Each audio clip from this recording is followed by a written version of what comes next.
Hello everyone, आप सभी का स्वागत है आपके अपने यूट्यूब चैनल राहुस वर्ना जीएस पे। तो गाइज, आप सभी को पता ही होगा कि आपकी बिहार एसएससी की जो सीरीज चलाई जा रही है, तो उसको ध्यान पूर्वक देखिएगा। आपके एग्जाम्स के लिए ही सारा सेट तैयार किया गया है। उसको देखते हुए पेपर सेम टू सेम उसी लेवल का तैयार किया गया है, ताकि आप जो है ना एग्जाम्स में आप लोग का हेजिटेशन नहीं हो। ठीक है, ध्यान पूर्वक देखिएगा और अपना जो है ना सजेशन कमेंट बॉक्स में जरूर दीजिएगा कि आज की क्लासेज हमारी कैसी लगी है। ठीक है, नेक्स्ट चलिए हम अपने क्वेश्चन की तरफ आते हैं। पहला क्वेश्चन क्या बोला जा रहा है, ध्यान पूर्वक देखिएगा। भारत के राजनीति युग्मन की बुद्धिजीवी का कमाल है। ठीक है, तो भारत का राजनीति युग्मन किस बुद्धिजीवी का कमाल है। ठीक है, यहाँ पे किस होगा, किस बुद्धिजीवी का कमाल है भारत का राजनीति युग्मन। सी राजगोपालचारी, यहाँ पे सी होगा। ठीक है, सरदार वल्लभ भाई पटेल, लॉर्ड माउंटबेटन या फिर जवाहरलाल नेहरू। तो देखिए, आप सभी को पता होगा कि भारत का राजनीति युग्मन में सबसे बड़ा जो योगदान रहा है सरदार वल्लभ भाई पटेल का रहा है। ठीक है, सरदार वल्लभ भाई पटेल।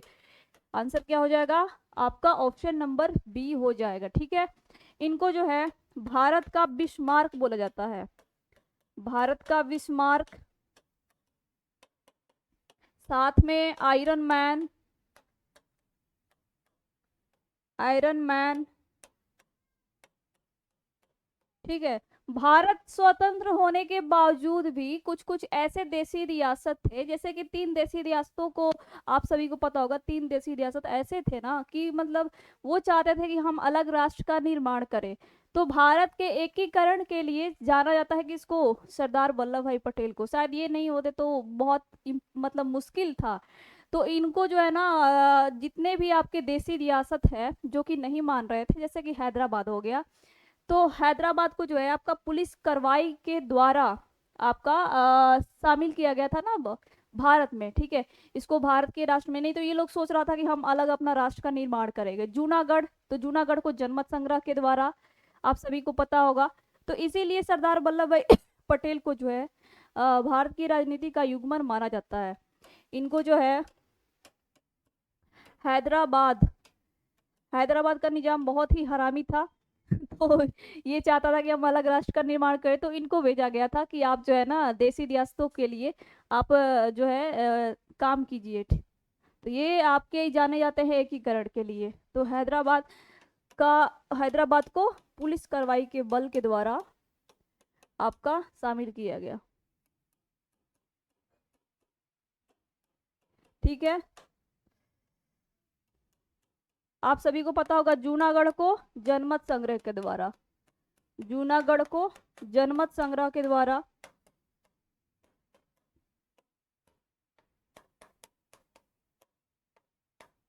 और आपका जम्मू कश्मीर को विलय पत्र के द्वारा भारत में ये शामिल किया गया, जम्मू कश्मीर को विलय पत्र के द्वारा।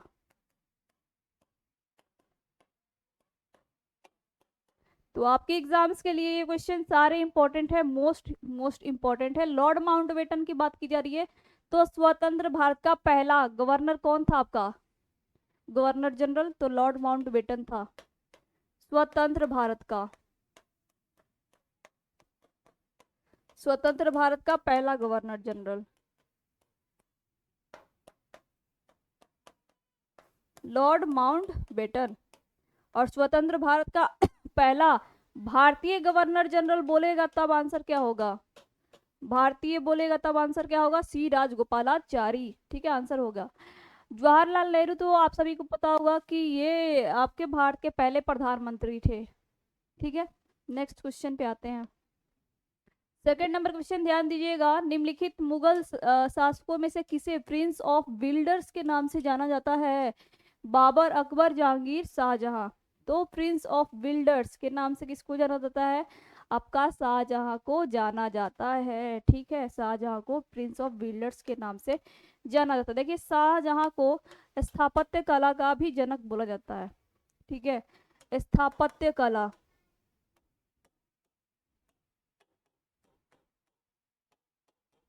ठीक है, इसने अपनी बीबी मुमताज बेगम, मुमताज महल बेगम के जो है ना आपकी कब्र पे ताजमहल का भी निर्माण करवाया था, ताजमहल का ताजमहल का ठीक है। एंड लाल किला जो दिल्ली वाला है, ठीक है, इसका निर्माण भी किसने करा था? आपका शाहजहां ने। ठीक है, याद रखिएगा, बहुत ही इंपॉर्टेंट क्वेश्चन है आपके एग्जाम्स के लिए। Prince of builders Shahjahan. ठीक है, आंसर डी हो जाएगा। नेक्स्ट, कौन सी भाषा हमारे संविधान की 8वीं अनुसूची में शामिल नहीं है? गुजराती, कश्मीरी, राजस्थानी, डोगरी। तो देखिए कौन सी भाषा जो है हमारी 8वीं अनुसूची में शामिल नहीं है। देखिए अभी जो है पहले जैसे कि अभी तो वर्तमान में जो है संविधान में कितनी भाषा है? 22 भाषा है। इससे पहले जो है ना संविधान में 14 भाषाएं थी, लेकिन लेकिन आपका 92वां संविधान संशोधन अधिनियम, 92वां संविधान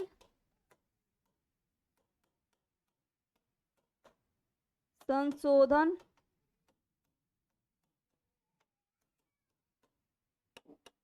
अधिनियम जो है ना 2003 के द्वारा और भाषाओं को शामिल किया गया। क्या क्या था आपका? मैथिली, संथाली और बोडो, डोगरी। ठीक है, याद रखिएगा, मैथिली, संथाली, बोडो, डोगरी। और 1967 में सिंधी को भी शामिल किया गया था। तो याद रखिए वर्तमान में संविधान में कितनी भाषा है? 22 भाषाओं का उल्लेख किया गया है। और इसमें से आपका राजस्थानी भाषा नहीं है संविधान में। ठीक है, 8वीं अनुसूची में आपका राजस्थानी भाषा नहीं है। बाकी जितने भी आपके दिख रहे हैं, कश्मीरी, गुजराती, डोगरी, ये सभी आपके संविधान में अभी है। और भारत में वर्तमान में 22 भाषाओं का उल्लेख है। उससे पहले जो है संविधान में 14 भाषाओं का उल्लेख था। नेक्स्ट, बाद में और भी जोड़ा गया था। नेक्स्ट, भारत का पहला 3D प्रिंटेड मंदिर कहाँ बन रहा है? तमिलनाडु, तेलंगाना, कर्नाटक या फिर केरल? तो गाइज भारत का पहला 3D प्रिंटेड मंदिर जो है कहाँ बन रहा है? तेलंगाना में। आंसर क्या होगा आपका? ऑप्शन नंबर बी हो जाएगा, तेलंगाना में बन रहा है भारत का पहला 3D प्रिंटेड मंदिर। और तेलंगाना को गाइज ग्रीन एप्पल अवार्ड भी दिया गया है। ग्रीन एप्पल अवार्ड किस लिए दिया गया? सुंदर मंदिरों की बनावट के लिए।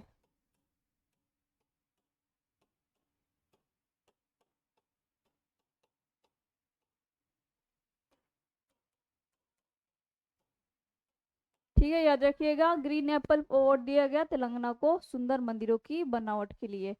और तेलंगाना में आपका फेस्टिवल मनाया जाता है बथुकम्मा, ठीक है, बोनालू, ये सभी फेस्टिवल मनाया जाता है। और अभी वर्तमान में तेलंगाना के जो राज्यपाल हैं इन्होंने इस्तीफा दे दिया है। नाम क्या है आपका? राज्यपाल ने इस्तीफा दिया है, पता है जिनका नाम क्या है? तमिलिसाई सुंदरराजन। देखिए 2024 में चुनाव है ना लोकसभा का, तो लोकसभा चुनाव के लिए हमको क्योंकि बातें ये निकल के सामने आ रही है कि लोकसभा चुनाव वो लड़ेंगे, इसीलिए जो है तेलंगाना के सीएम ने, अभी हाल ही का न्यूज है ये 2 दिन पहले का, इस्तीफा दे दिया है। कौन है? तमिलिसाई सुंदरराजन, तमिलिसाई सुंदरराजन। और तेलंगाना के सीएम कौन है? तो कांग्रेस पार्टी के बने हैं। कौन? रेवंत रेड्डी। ठीक है, रेवंत रेड्डी। तेलंगाना के सीएम कौन है आपके? रेवंत रेड्डी। किस पार्टी से है? कांग्रेस पार्टी से है। याद रखिएगा आपके एग्जाम्स के लिए ये सारे क्वेश्चन मोस्ट इंपॉर्टेंट है। और भारत का पहला गाइड जनजातीय केंद्रीय विश्वविद्यालय भी कहाँ पे स्थापित किया जाएगा? तेलंगाना में। ये क्वेश्चन भी याद रखिएगा। और तेलंगाना का एक और चीज है जीआई टैग वाला, याद रखिएगा, तौलिया रुमाल, तौलिया रुमाल, तंदूर लाल चना, तंदूर लाल चना जिसको जीआई टैग दिया गया है। ठीक है, याद रखिएगा, जीआई टैग दिया गया। नेक्स्ट, जब एक व्यक्ति वृद्ध हो जाता है, वृद्धि नहीं वृद्ध, ठीक है, वृद्ध यानी बूढ़ा हो जाता है, तो समानता, तो उसका सामान्यता, ठीक है, सामान्यता हो जाएगा। उसका जो रक्तदाब होता है क्या होता है? तो आप लोगों ने देखा होगा कि हमारे गांव घर में जब भी कोई व्यक्ति बूढ़ा हो जाता है तो उसका बीपी हमेशा हाई ही होता है। कुछ भी बात बोलिएगा तो उसको गुस्सा तुरंत आता है। मतलब कि समझने की जो क्षमता होती है ना, कम हो जाती है। तो ये क्या होगा, आप लोग थोड़ा सा भी मतलब आप लोग गांव घर में रहते होंगे या फिर आप लोग ने कभी नोटिस किया होगा, तो आप लोग जो ये चीज, ये क्वेश्चन आसानी से कर सकते हो। ब्लड प्रेशर उन लोग का हमेशा हाई रहता है। ठीक है, क्या होता है, हाई रहता है। ऐसे तो आपका ब्लड प्रेशर 120 से 80 के बीच में रहना चाहिए। लेकिन जैसे जैसे आपका बुढ़ापा हो जाता है ब्लड प्रेशर हाई हो जाता है, ठीक है, बढ़ जाता है। आंसर क्या होगा, बढ़ जाता है। ठीक है, ऑप्शन नंबर बी हो जाएगा। ठीक है, बढ़ जाता है। नेक्स्ट, इससे कम होगा ना, इससे ज्यादा होगा तो आपका बढ़ जाएगा, और इससे कम होगा तो आपका घट जाएगा। इतना आपका जो है रहना चाहिए। नेक्स्ट, ग्रीनविच किस देश में है, अमेरिका, हॉलैंड, भारत, यूके। तो ग्रीनविच आप सभी को पता होगा, इसको जो है ना, ग्रीनविच को शून्य मानकर जो है ना देशांतरों की गणना की जाती है। ग्रीनविच, ठीक है, इसको शून्य मानकर जो है देशांतरों की गणना की जाती है। ये कहाँ पे है आपका, कहाँ पे ग्रीनविच है, अमेरिका, हॉलैंड, भारत, यूके। तो ये यूनाइटेड किंगडम में है आपका, ऑप्शन नंबर डी हो जाएगा। ग्रीनविच किस देश में है आपका, यूके में है। ठीक है, ऑप्शन नंबर डी बिल्कुल सही आंसर है। नेक्स्ट, कांवड़ झील आपका बिहार के किस जिले में है, कांवड़ झील, कांवर लेक, बेगूसराय, गया, कैमूर, या फिर मुंगेर। तो देखिए, ये कांवड़ जो झील है इसको रामसर साइट का दर्जा दिया गया था, आप सभी को पता होगा। तो ये कांवड़ जो झील है बिहार के बेगूसराय जिले में पड़ता है। आंसर क्या हो जाएगा, ऑप्शन नंबर ए हो जाएगा। ठीक है, वर्तमान में रामसर साइट 75 से बढ़कर 81 हो गया है। वर्तमान में रामसर साइट कितना हो गया है, 81 हो गया है। ठीक है, और कांवड़ झील को जो है ना रामसर साइट का दर्जा दिया गया है।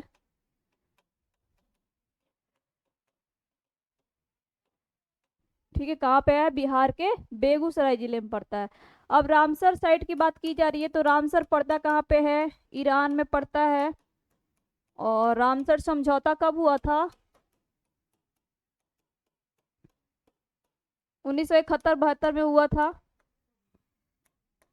ठीक है, याद रखिएगा। और भारत की पहली रामसर साइट कौन सी थी, आप लोग को जो है इसका कमेंट करके आंसर बताना है। भारत की पहली रामसर साइट कौन सी थी, रामसर साइट कौन थी, आपको इसका आंसर जो है ना कमेंट करके बताना है। ठीक है, नेक्स्ट क्वेश्चन पे आते हैं। किस तीर्थंकर का जन्म जो है चंपापुरी भागलपुर के निकट हुआ था, सुमितनाथ, नेमिनाथ, स्थूलभद्र, या फिर वासु पूज्य। ठीक है, तो सुमितनाथ का जो जन्म है ना आपका, सुमितनाथ, ठीक, सॉरी सुमितनाथ नहीं, वासु पूज्य का जो जन्म है आपका, ये भागलपुर के निकट चंपापुरी में हुआ था। आंसर क्या हो जाएगा आपका, ऑप्शन नंबर डी हो जाएगा। वासु पूज्य का जो जन्म है आपका भागलपुर के निकट चंपापुरी में हुआ था। मोस्ट इंपॉर्टेंट क्वेश्चन है आपके एग्जाम्स के लिए। ठीक है, अब देखिए स्थूलभद्र से क्वेश्चन काफी ज्यादा पूछा जाता है। प्रथम जैन संगीति की जो है अध्यक्षता किसने किया था, तो ये किसने किया था, स्थूलभद्र ने। प्रथम जैन संगीति का स्थापना, सॉरी अध्यक्षता, प्रथम जैन संगीति की अध्यक्षता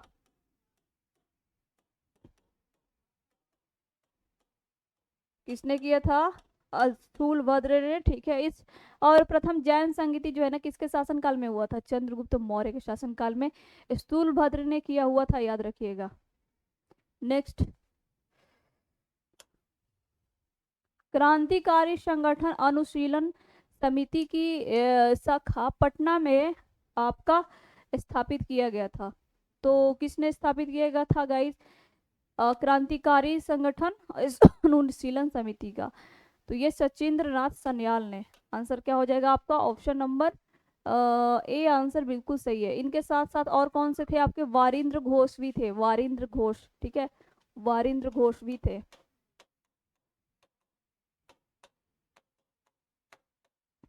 चलिए नेक्स्ट क्वेश्चन आते हैं। गन्ना की खेती के लिए सबसे उपयोगी मिट्टी कौन सी होती है? दोमट मिट्टी, काली मिट्टी, दोनों, इनमें से कोई नहीं। तो गन्ने की खेती के लिए जो है सबसे उपयुक्त जो मिट्टी होती है, ये काली मिट्टी भी होती है और दोमट मिट्टी भी होती है। तो ऑप्शन नंबर क्या हो जाएगा? ऑप्शन नंबर सी हो जाएगा। और गन्ना जो है ना, एक नगदी फसल है, नगदी फसल है। इसके लिए आपका 21 से 27 डिग्री सेल्सियस तापमान की आवश्यकता होती है और 150 सेंटीमीटर से अधिक वर्षा की आवश्यकता होती है। वर्षा की आवश्यकता होती है, ठीक है, याद रखिएगा। ये एक नकदी फसल है और 150 सेंटीमीटर से अधिक वर्षा की आवश्यकता होती है, 21 से 27 डिग्री टेम्परेचर की आवश्यकता होती है। और गन्ना की खेती के लिए सबसे ज़्यादा जाना जाता है आपका उत्तर प्रदेश, उसके बाद महाराष्ट्र, गुजरात, ये सभी आते हैं। उत्तर प्रदेश, महाराष्ट्र, गुजरात, आंध्र प्रदेश, ये सभी आपका गन्ना की खेती के लिए जाना जाता है, ठीक है, याद रखिएगा। ये क्वेश्चन आपके एग्जाम्स के लिए बहुत ही ज़्यादा इंपॉर्टेंट है। नेक्स्ट, अकबर ने जजिया कर को कब समाप्त किया था?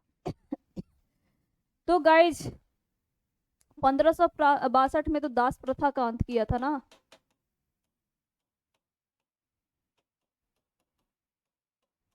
और 1563 में आपका तीर्थ यात्रा कर समाप्त किया था, तीर्थ यात्रा कर समाप्त किया था। और आपका 1564 बच गया, तो 1564 में जजिया कर को समाप्त किया था और 1575 में आपका इबादत खाना का स्थापना किया था, इबादत खाना, ठीक है। इबादत खाना का स्थापना किसने किया था? अकबर ने, ठीक है, याद रखिएगा। आपके एग्जाम्स के लिए सारे क्वेश्चन जो है ना मोस्ट इंपॉर्टेंट है, अकबर। नेक्स्ट, ज्वार में लगने वाला रोग कौन सा है? तो ज्वार में जो है ना, ये है कंडुआ, अरहर, तुलसी सीता रोग, सेहू। तो आपको आंसर बताना है। ज्वार में लगने वाला जो रोग है ये कौन सा है? आपका कंडुआ, ठीक है। ज्वार में भी लगता है, साथ में बाजरा में भी लगता है, ठीक है। सेहू एक रोग है, ये किस में लगता है? गेहूं में, जैसे कि सेहू और गेहूं दोनों याद रखिएगा। सेहू में लगता है। ज्वार में लगने वाला रोग है आपका कौन सा? कंडुआ। बाजरा में भी लगता है आपका कंडुआ, ठीक है, याद रखिएगा। नेक्स्ट, इंडियन एसोसिएशन की स्थापना किसने किया था? तो इंडियन एसोसिएशन का स्थापना किसने किया था? आनंद मोहन बोस, आनंद मोहन बोस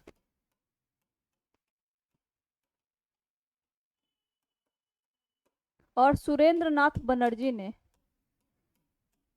सुरेंद्र नाथ बनर्जी ने, दोनों ने मिलकर किया था इंडियन एसोसिएशन का स्थापना। कब? 1876, 1884, 1875, 1867। तो देखिएगा गाइज, 1876 में इंडियन एसोसिएशन की स्थापना किसने किया था आपका? तो यह आनंद मोहन बोस और सुरेंद्र नाथ बनर्जी ने मिलकर किया हुआ था, ठीक है, याद रखिएगा। नेक्स्ट क्वेश्चन पे आते हैं। पूर्व मीमांसा के प्रवर्तक कौन थे? वादरायण, जैमिनी, कपिल, अक्षपाद, गौतम। तो वादरायण तो आपका उत्तर पूर्व मीमांसा के प्रवर्तक है, उत्तर पूर्व मीमांसा के प्रवर्तक कौन थे आपके? वादरायण, ठीक है। पूर्व मीमांसा के प्रवर्तक कौन है? जैमिनी। और सांख्य के प्रवर्तक है आपका कपिल, सांख्य के प्रवर्तक कौन है? कपिल। और अक्षपाद गौतम जो है आपके न्याय के प्रवर्तक जाने जाते हैं, न्याय के प्रवर्तक। ठीक है, याद रखिएगा, ये क्वेश्चन आपके एग्जाम्स के लिए। सारे क्वेश्चन इंपॉर्टेंट है, एक बार रिपीट कर देती हूँ मैं। पूर्व मीमांसा के प्रवर्तक कौन है? जैमिनी। उत्तर पूर्व मीमांसा वादरायण।